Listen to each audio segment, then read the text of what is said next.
اللهم اغفر لي خطيئتي وجهلي وإسرافي في أمري وما أنت أعلم به مني.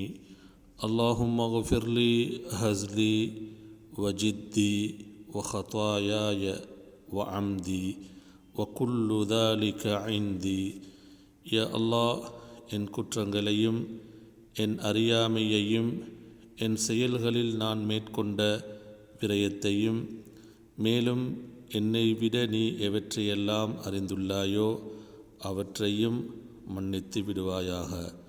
யா அல்லாஹ், நான் விளையாட்டாக செய்ததையும் வினையாக செய்ததையும் தவறுதலாக செய்ததையும் வேண்டுமென்றே செய்ததையும் மன்னித்து விடுவாயாக. இவையாவும் என்னிடம் இல்லாமல் இல்லை.